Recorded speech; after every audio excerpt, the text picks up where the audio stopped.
Hey, security peeps. We are live with another edition of Breaking into Cybersecurity. And all of this is the fun stuff that we've been doing recently with varying topics around security. My name is Renee Small. I am your cybersecurity super recruiter and talent management expert, helping awesome leaders hire great talent. And I am here with a phenomenal guest, the Heather Hinton. Say hi to everybody, Heather. Hello, everybody. Happy good morning, evening, afternoon, wherever you are. Exactly. So Heather and I have had so much fun just prepping for this. So we're really, really excited to be here. As usual, some quick housekeeping before we get started. Whoever is on, please let us know where you are viewing from. As always, throw your questions in the chat because, as you know, we like to make this really interactive. Heather has this amazing background. Not only is she a practitioner, she's also a professor. So she is, multiple things wrapped up in one. And we are going to get into the first learning about Heather and then our topic for today. So Heather, take it away. Let us know how you got into this wacky world of cybersecurity and how you got to the position of CISO and professor and all the other awesome things that you do. So I will just tell you, I'm one of those people that have been in security kind of like forever. I fell into it. I didn't realize how much I was going to love the field, but I have been in and around security since the late 80s, early 90s. So quite a while. What I fell in love with is I love problems. I love problem solving. And what security brought to the table that nothing else I saw in engineering did, I did electrical engineering, um, was a human a human aspect, right? We're doing all of these things. We're launching these attacks. We're defending against these attacks. What is the impact on the people for all of this? And it added this extra level of complexity and randomness and who the heck knows what's going to happen that I thought was really, really entertaining. So I went, like all good people did at that time, I went and did a PhD in this area because that's what you did when you found something that you loved. And I worked as a professor for a little while at Ryerson University. It's now known as Toronto Metropolitan University and at the University of Toronto. So I'm Canadian. If you know me, you will know that I work that into most conversations really quickly. Um, and kind of the dot-com boom started to happen, and all of my friends were moving to the US and they were working on these really cool problems. And I thought, I can do that. I want to do that. I moved to the US. I joined a small startup, which was promptly bought by IBM. Spent a lot of time in IBM working on all sorts of different things that always had a very strong security angle to them. And if they didn't, the one time where I got put into something that didn't have security, I brought it in because that was just what I did. I ended up as a CISO, I think kind of by default. We were working on, I was really doing a lot of work around application security, development, secure development lifecycle, and also around cloud, around building out cloud, about helping customers move to the cloud. And right around this time, GDPR came up, and we needed to have somebody who was going to run the GDPR readiness for all of our products within cloud and cognitive and hybrid cloud in IBM. And so I sort of fell into it and have always had a very application security angle or view or bent to my cybersecurity career. And I've now had several CISO roles, as well as working with startups and mentoring people and just, trying to spread the love of what it is like to be in the security field. So that's kind of the reason I kind of hesitate to tell this is because by no means do you have to have a ridiculous amount of time in security in order to love security and be good at it. It's just that that's my journey. So I'm so glad you said that, Heather. I mean, I see the comments coming in already. I'm so happy that you already started off by sharing your background, sharing, the falling into it, which many of us do, or many of us have done. And well, in your case, getting a PhD, because every single person hasn't done that, but going that route, going the academic route, the startup component. So you've seen many varying facets of, being in security, from super startup being purchased by IBM. I don't know if you had stayed when that company became a part of IBM. So you see a huge behemoth and then, small teeny company. So talk to us about. I've seen all sides of it, right? And I will tell you that whether you've got a really tiny team or whether you've got a huge team, and no matter how big you think your budget is, there's always more work, right? There's never enough people. There's always more work. You always want to do that extra thing. So, to the grass is greener folks, no, the grass is the same color everywhere. Grass is grass. You just need to figure out, how do you work with what you've got? And that's, I think, to get back to why I'm still in securities, because there's always a problem, and people are a big part of it. I don't have enough of them. They don't have the skills. I've got to do more with less. I've got to figure out, how do I teach people? How do I mentor and coach people so that they can be successful? It's for those of us that are in security and that are trying to get into security, it is an awesome field, and you will get there. It's just, it might be a random path. It might be a random walk path. It might not be so direct as, I got a PhD in security and then I went and worked for a security company and then I did security thing X and security thing Y. There's lots of ways to get into security. Well, Heather, I'm going to get started with some of these comments because they're already jumping in here. They are jumping in. So before we do the comments, as usual, I always shout my friends out, who are, as we call it, friends to the show. So Whole Cyber Human Initiative, one of my favorite groups. Happy midweek. Chris is here Chris says, good day, everyone.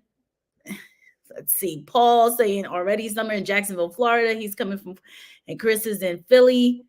Dan said he hails from the internet. Midgard. Is in sunny Arizona. Samruti, if I'm pronouncing that correctly, is from Chicago. So she's happy to be here. Another person, Southern Maryland. Okay, so Dan has some great questions. And I will jump in with his initially, and I'll read them all kind of together. Sure. So Dan is asking, will this webinar teach me how to overcome the catch-22 of becoming a CISSP to get an entry-level role in cybersecurity, people, which is ridiculous. So that is step one. That's question one. Then Dan follows up and says, not to be rude, but there are huge generational differences in the market from when anyone could walk in from the street and get a technology job to my whole working lifetime, which is about 20 years worth. I can understand your perspective, but never seen someone with your perspective understand my perspective. So I'm wondering how you'll be able to help people break into cybersecurity. So Dan, I think is that comment for Dan's not pulling any punches. He came in guns blazing. Grass actually has different shades and different. So Dan, I wish I could tell you, yes, I'm going to tell you how to get a CISSP without actually working in security, but the answer is I can't, because unfortunately the CISSP has this goofy where you have to have a certain number of years of experience. Well, right? I think his question, just to be clear, the challenge is, and we see this a lot, you have these quote unquote entry level roles and they say you need a CISSP, when we all know in security that you have to have 5 years experience to get a CISSP. So it's the catch-22 of silly job descriptions that allegedly are entry level. Got it. Asking for CISSP. So I think I'm going to answer that question, but I'm actually going to answer it for the hiring managers, not necessarily for Dan. And then I'll go back and answer it for Dan. But as hiring managers, right, it's really tempting to go for the Goldilocks candidate, right? That third bear, not, it's like the porridge. It's not too cold, it's not too hot, it's just right. And the reason that hiring managers often are going for that just right, that Goldilocks candidate. I don't know why we call it Goldilocks, because it's the third bear, but why we're going for that third bear is because we are scared about taking a risk on somebody that we have to mentor, that we have to coach, that we have to bring up, that might not have all of the skills that I need today to come in and be effective today in order to meet my business goals, right? I'm just being super transparent, right? We are being measured and we've got all of these things we've got to do. This is an excuse. I'm not asking for pity, but I'm just saying that this is how we are approaching the problem. And so, how do you, as a candidate, help me get past that? I think is the right way to phrase the conversation, right? For me, I want people that know how to think, that know how to problem solve, that understand the meaning of the word capricious. Okay, so capricious means you don't have any control over things, they just happen and you've got to roll with the punches. I need people who are not who are going to have a risk-based approach and who can make their peace with the fact that I might have two very, very important programs that I am trying to put in place, and I cannot do both of them at the same time. Even though we will all sit together and we're going to say we've got to do them, right? We have to. We simply can't. We've got to pick one and then we've got to get it done. And being able to deal with that emotional stress, because it is very difficult, because you're sitting there going, oh my God, I've got all of this risk and I've got this thing I was supposed to do and I can't do it. I've got to go do this other thing.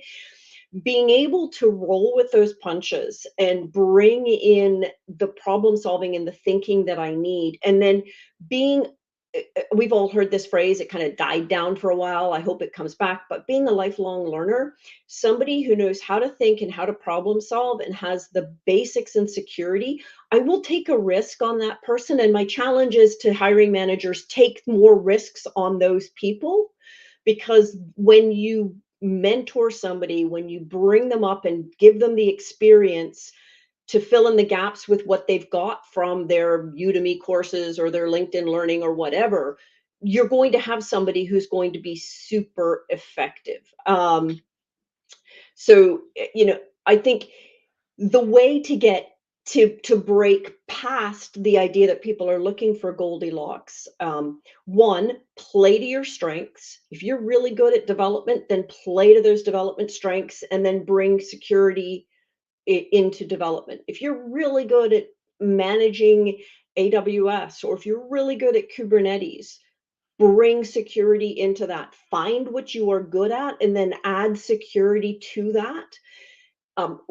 Then look, the reality is, and I'm talking a lot and I'm sorry, because there's so much to tell candidates.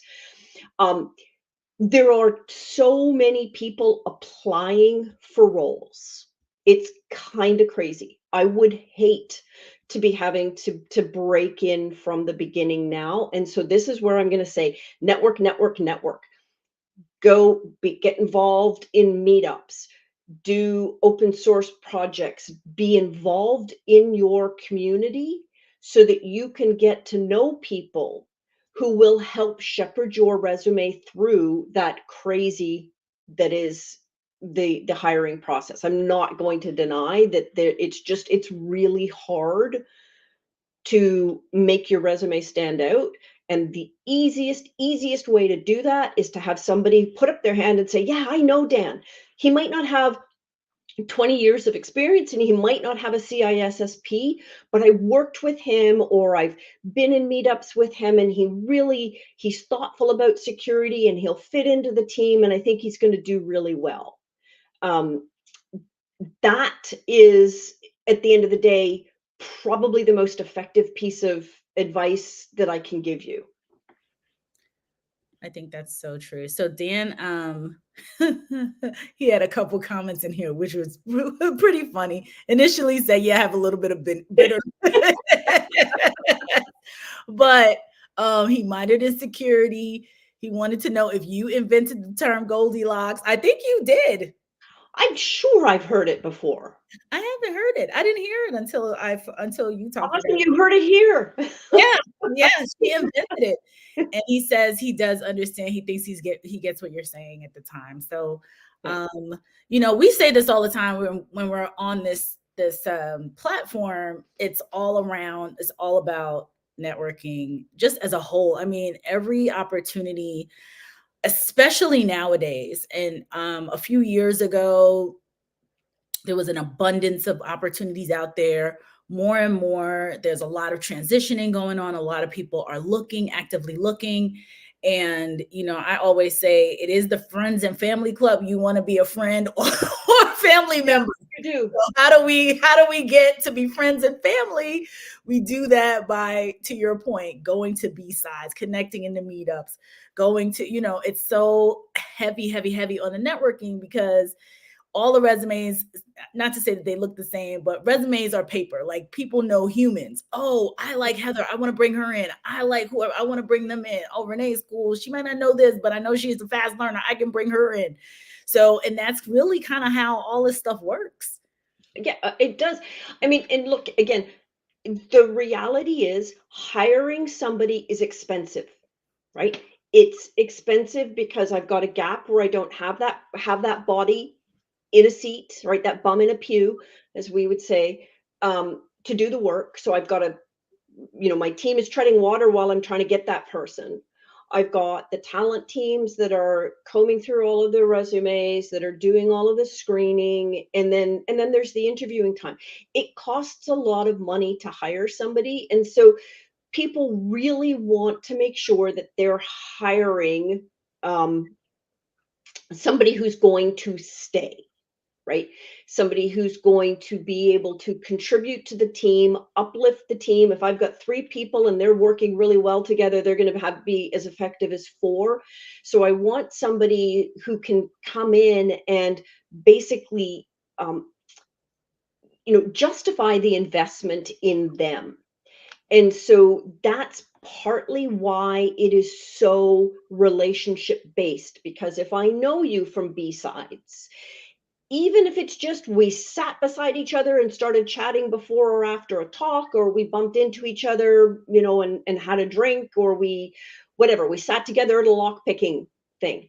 If I know you and I have seen your passion for this field, that gives me that extra level of comfort. It reduces the risk in bringing you on board, right? And so it helps with my return on investment, because I'm investing in you, which is why I'm looking for somebody who can learn and grow. And now I'm going to turn and I'm going to talk to the hiring managers, right? Hiring managers, this is a two-way contract, right? You must commit to growing the people that you are hiring. You must commit to mentoring them, to exposing them to new ideas, to helping them get to B-sides, buy them that $300 ticket to DEF CON. If you are not going to invest in your people, then you can expect them to produce and be valued team members in return. So there's a two-way street here. And so I think that that's really important for you. Now back to the candidates. When you are interviewing, remember, this is a two-way street. Yes, you desperately want to get into cybersecurity, or you just want to. Maybe it's not desperate, but you want to. You want to get into cybersecurity. You are interviewing your hiring manager just as much as they are interviewing you, right? You want to know, how are they going to help you grow your career? What are they going to do for you? What opportunities have they got within the company? right? And hey, a lot of companies don't have it within. So what opportunities do they have elsewhere? Will they help you go to DEF CON? Will they sponsor you going to B-sides? What educational opportunities are they going to give you? Because you have to have those, especially if you're coming in as early tenure or new to cybersecurity. You're not going to grow if they are not willing to invest in you. And Heather, I have to add that even when you're seasoned in cybersecurity, some leaders, and I don't fully know all the pieces to the puzzle because I'm not a CISO or CTO, so I know budgets are tight. But I've even seen retention challenges because you bring a person in, they want to grow. Obviously, this is security; things are changing constantly. You constantly want to keep up to date and be trained, and then sometimes there's no support in that respect. So like they end up leaving too. Right. So it's back to that whole leader. And I don't know if it's necessarily the hiring manager that has the budget or who has the budget to say, these folks need constant education. It's almost like in the medical field, like you're always, right. Folks You're are buying those things every year to learn new techniques and learn new things. And it's silly of us as a cybersecurity community to expect people to continually do that if we are not going to figure out how to enable it. Right. I agree. Okay, more cool comments. I'm looking down here because my LinkedIn. I see Richard Berea in the chat. Hey, Richard. Let's see. Okay, Paul Cummings made a comment that's an interesting twist. Knowing a few folks working in Canada, they have requirements to work in cyber that are wildly different than the US. Is it that different? Are you aware? I have always held my Canadian and US employees to the same standards, so I'm not sure. But I would say that from what I know about hiring in Canada, it is entirely possible that the you must have a CISSP is not as strong. But I don't know. Maybe Paul can tell us a little bit more in the chat. Yeah. Paul was making some additional comments to Dan, how he helps folks is bridging their previous experiences. A person who's a GM for 14 years is not entry level, et cetera, or not even that. Same with infantry dog after 4 years. So his program helps look at veterans and kind of like match their experience. Leighton has an awesome program too, where he is getting folks to get real hands-on experience. So like, that whole catch-22 when we're all coming out either of college or wherever, it's like you need the experience to get the job, but then you need the job to get the experience. So he has a program that he's working with that also does that. So okay, let's go down here. And to that point, things like if you are already employed as a developer, start pivoting and reach out to the security team and talk to them, ask if you can be a part of reviews, start to build those relationships and start to see how you can pivot within your existing company. Now, if you're not in that role, I get that it's harder, but if you are already working in a technical role, figure out how to be the security liaison to the security team so that you can start building that, because then now you've got that network, you've got the relationships, and you've got something you can stick onto your CV. Right? Exactly. Say it loud for the people in the back. We talk about this all the time when you're internal. Beg, plead, do whatever you need to connect with the security team, because then they'll bring you into security. That's kind of how I got into security. I was the HR person supporting security. I was with them so much. They saw the other skills that I brought to the table and they were like, you should come over here and do some work with us. Yeah. And I ended up over there. Like, that's how it works. As a hiring manager, so one of the things that we kind of didn't really talk about, but the security is a team sport. Over and over and over again, we hear that it's a team sport. And I think it's changing a little bit, but a lot of times you hear security is the department of no. As a security community, we're trying to change that, right? I really like it. We're going to be okay. We're going to be yes and, not no, you can't take the car out with your, at 16 years old with, 3 other buddies on a Friday night.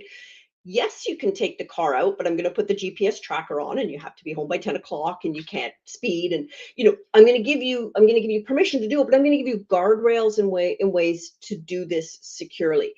If you have been in a role and you have been reaching out to security and you have building those relationships, one of the things that tells me is that you are going to be able to help me communicate those guardrails to the rest of the community in a way that makes sense, right? Because you will have learned how to have that conversation, right? When security says, not really sure about it, you can say, okay, but here's why.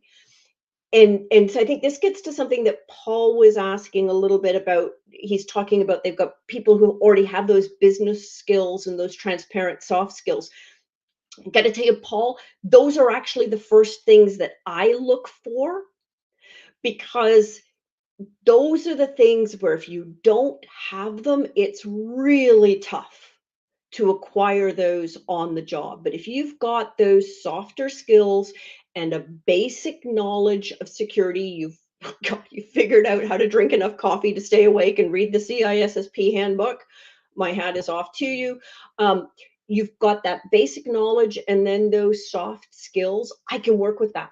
Right? I can work with you to uplift you to do that. And I can get you to help me be that department of yes and, right? And you don't have to be like a principal engineer to help with yes and. You can be 1 or 2 years in, and if you're able to help me have that conversation with your peers in other organizations, that's huge. And you're going to, by the way, ratchet up. You're going to be promoted up pretty quickly, because that's the thing that we are starting to look for more and more, is how do we have that influence across a company? Thank you, Heather. To go back to read your question, to read Dan's Paul's question. question, Yeah. because we also turn this into an audio. Paul's question was, to build from Dan's question, for those that are seasoned in another industry, what would your path or trajectory be, being they already have subliminal business skills and transparent soft skills? So that was the question that Paul had. Okay, Dan wants to know, why is there such an overlap of lock picking and security? That's an excellent. I think, because lock picking is fun. It's problem solving, right? And that's what security is. It's problem solving. Yep. So Simruti, and please let me know if I'm pronouncing that correctly, wants to know, how does a resume get parsed? Is there a software such as an applicant tracking system to select and reject the resumes? And I can jump in on that. I was going to say, I'm pretty sure there is. There is. You know more about that than I do. Most of the time, yes. If it's a large company, actually most companies nowadays have what's called an applicant tracking system. So when you submit your resume into, sometimes you'll see it'll say like Workday or Greenhouse or something when you actually click into the job description, or you click to post your resume. And what a lot of these applicant tracking systems do is they will rank your resume to the job. So sometimes a manager won't even see your resume. If like there's hundreds of resumes that come through, it'll rank like the top 10, or it'll say, this person's resume is 95% of a fit. So if a manager has 10 or 15, 95% of a fit resume, they're not going to look at the one that said 60% or 50%. Occasionally we will get a manager that wants to look at everything. But that's few and far between, especially when it's a lot of resumes and a role they want to fill pretty quickly. So that's how that works. Then from a parsing perspective, they do like a keyword search. They typically, most of the time it's a keyword search. So making sure, looking at the phrases based on what the job description says. So like when Dan says that, the job description is asking for a CISSP and your resume doesn't have a CISSP on it, it'll get bumped down. So that's kind of like how it works. Yeah. And so this is why it's really critical for, okay, so hiring managers, got to be really smart with how you are putting together your job description, because that is going to be the parameters that are going to be used by your talent team or whomever to help you find somebody who's a good fit.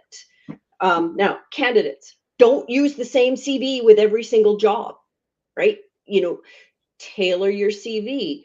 Go look at what they're asking for. Look at required skills and nice to have skills, and make sure that you can make a case that you've got or can easily get all of those required skills and also those nice to have skills, because I think that's part of the, when I work with talent managers, they will be looking at both experience as well as like what you've said in terms of skills. They're looking for those keywords, and that will help you get to the top of the pack so that you can then be considered. And this is why, to get back to networking is critical, because if somebody comes to me from anywhere else in the company and says, I see you're hiring for this, I've got a contact, I will automatically move that up to the top of the pile, because I am working on the strength of the relationship with that person who's recommending. And if people continually recommend bad, then I'm going to stop paying attention to it. But I trust that if somebody is saying, take a look at this person, they're doing it for a reason. So network. That's the other way to get to the top of the pile. That's the number one way. Yeah. That's the number one way to get to the top. Yeah. It just is. It truly is. Okay, so Dan actually answered a couple of these questions, and he's right about some of this stuff. The HR firewall is designed to weed out uniqueness. Any company big enough to have dedicated security people will have an HR department. It sounds like everyone's advice is to deal with it, is to circumvent it. The fact that Heather is lecturing the hiring managers, which is what any self-aware person does, is proof that they don't get it and desire the HR firewall to operate the way it does. And Dan, I would say that yes, you kind of need to circumvent. You have to kind of go around, because if you're just, I tell people when they ask me advice for around getting into opportunities, I tell them spend a very minimal, if you're going to take 100% of your job search time, maybe 10 or 15% is applying to those jobs. And then the other rest of it should be networking, the community events, meeting humans, meeting with people, so they understand, okay, like this is what Dan has, this is what's going on. Because it's very, very seldom, to what Heather said, to Heather's point, that you get a resume and like everything matches. So not only that, sometimes the resumes look great, and then the person comes in and you're like, what? Yeah. What is this? So, and Heather said, I already have a relationship with so-and-so in this other department, and he's recommended his buddy. And I'm thinking, if this is a good person, then his buddy's probably a great person too. That person's going to get bumped up to the top of the interview faster than the people who are just submitting resumes. So yes, circumventing the process is what one has to do. So let's see, there's a comment here about the varied resume. Okay, so the advice, this is from JR. Hey, JR. Haven't seen JR. I got to talk to JR. So JR Rossman says, the advice talking about the varied resume is one direction. However, it is one out of the blue wanting a resume, how to be a smooth writer in that instance. I don't fully understand this. I think it's if somebody says, send me your resume and I'll see what you've got. Oh, yeah. Okay. I personally, so the one thing I will say, Heather, is I am less, when people ask for my personal advice around varying resumes, I try to just have them have maybe two. I try not to get them to do that, because what ends up happening from my experience is that they take a lot of time doing that, and it takes away from the networking component, which I'm like, network, have a great resume, and then you could do that. So I see both sides. That's my piece. So JR. Totally. I get that, Renee. And I will say that my advice of tailoring the resume is also coming from, I'm looking at the upper end, right? When I'm hiring people who are getting ready to be principal engineers or staff members. Deputy. Yes. And so the way that, the easy way to do it is to put at the top of your resume, have a little blurb, a paragraph, 3 to 4 sentences. And this is just what I like, right? There are people will help you come up with just a really bang up resume.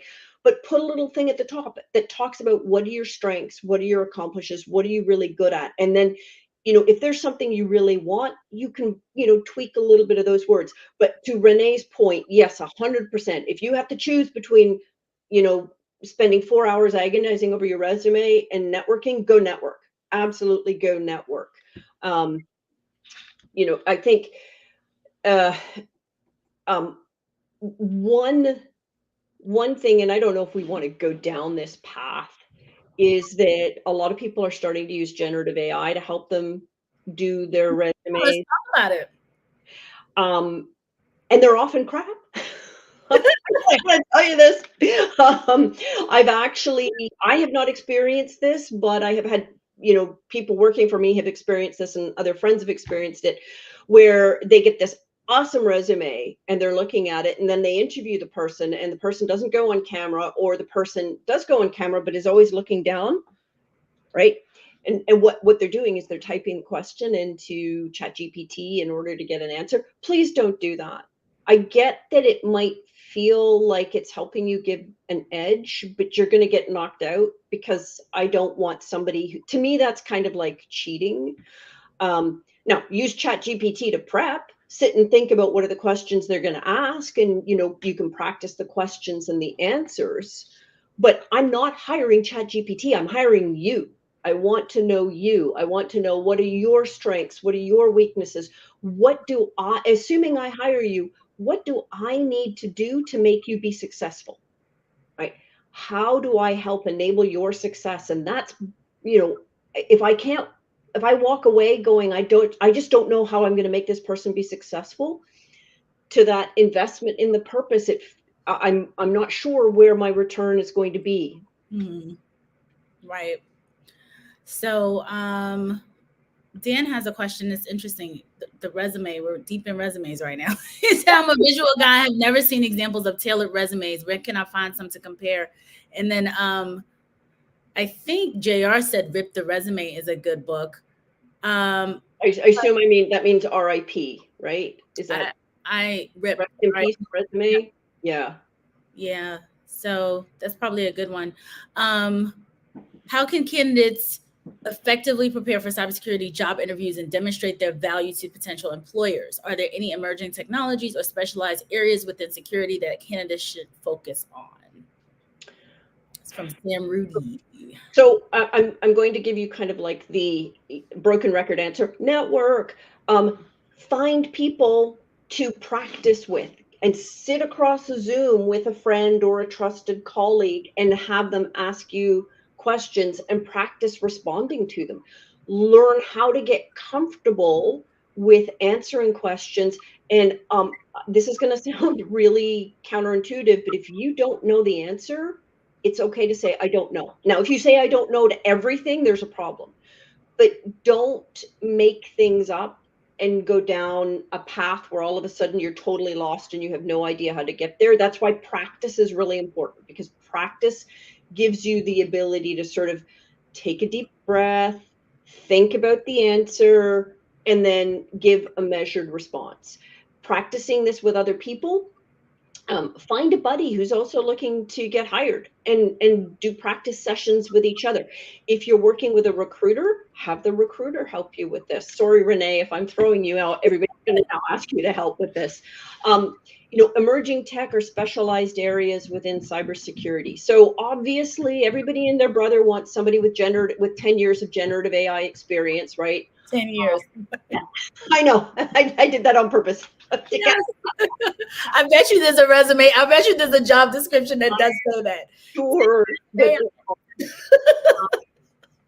There are lots of cybersecurity is such a big space.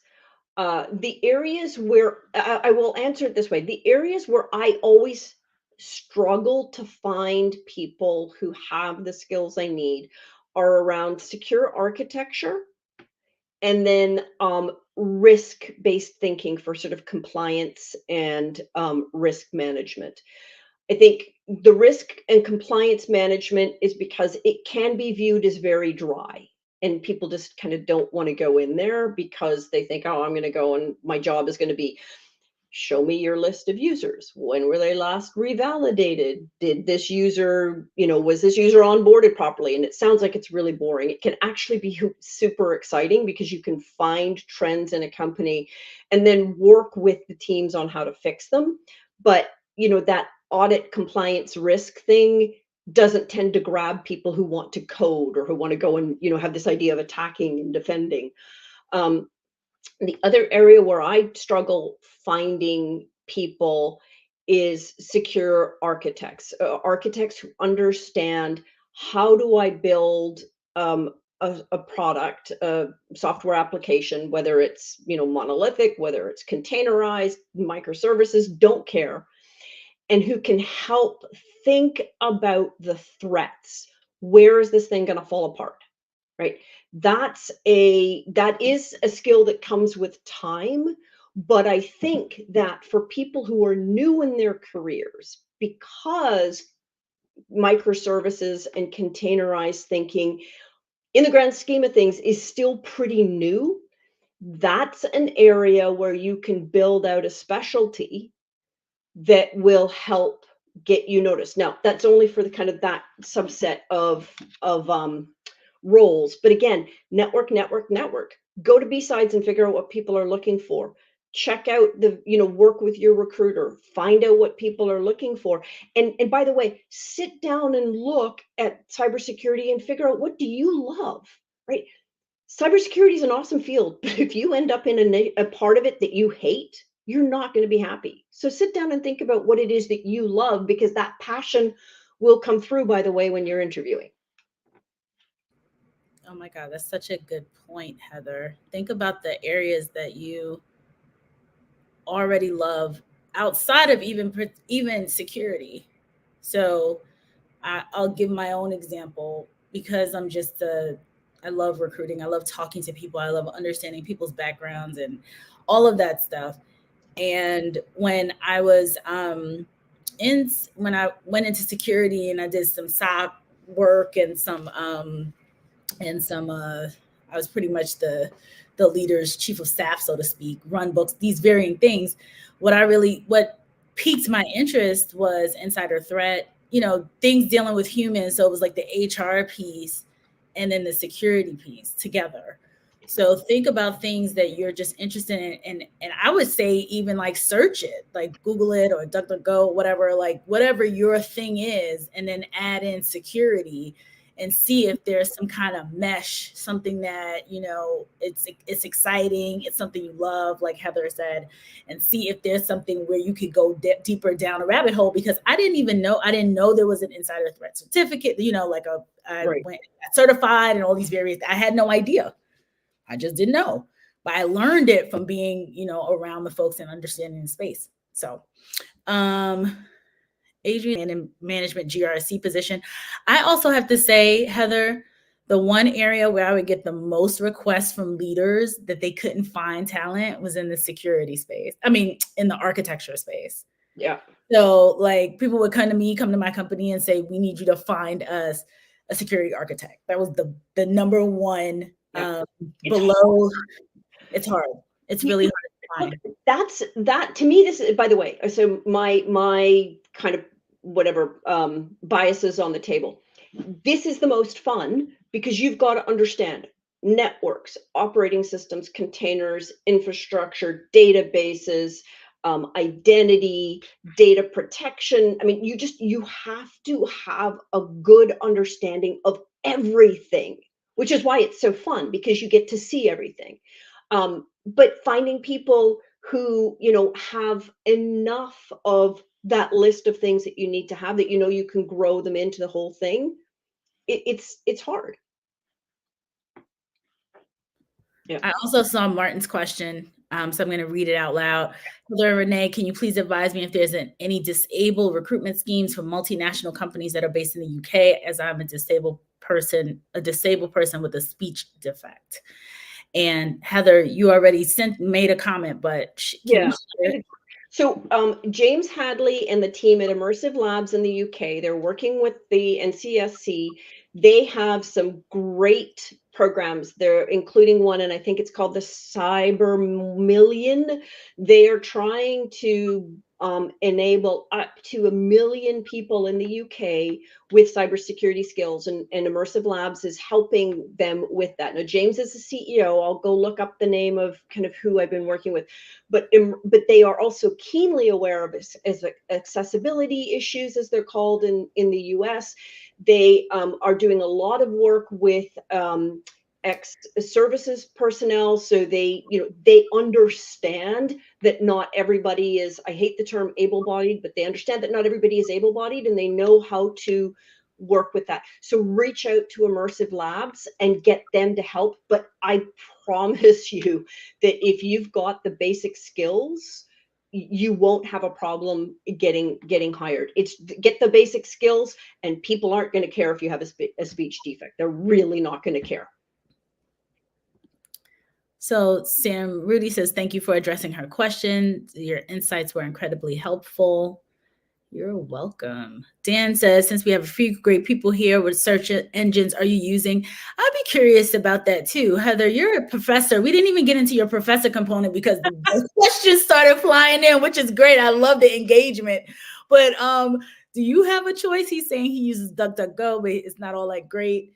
Do you have any kind of, do you still, any other search engines other than Google and like? I'm team DuckDuckGo. DuckDuckGo, yeah. I'm sorry. Yeah, and I agree, it's really frustrating, but I have a lot more faith in their ability to protect my data than I do in Google's. Yeah. Yeah. So Dan says he missed the part where you talked about your background and how many people you were hired for and what size companies. Also, let's talk about, because we only have a few minutes left. This went by what so happened? You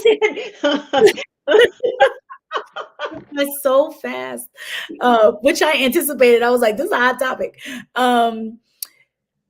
So Dan wanted to know about your background with the amount of people, and I want you to talk about like your experience as a professor, because it's so important to have that, both of the academic component, you're teaching a group of new students that are learning, any kind of research that you yourself are doing if you're still doing it, and then also to answer his question.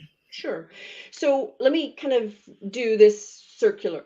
I teach right now at the Harvard Extension School, at part of so the continuing education at Harvard University here in Boston. The reason I do this is, this gets back to kind of what I was saying at the very beginning, is I want people who know how to think. I want people who know how to think critically and how to learn. And I'm just, we as a community educational system, we don't do a good enough job in teaching people how to think, right? We teach them how to solve a mathematical problem, or how to do things that, quite frankly, are really easy to mark and grade.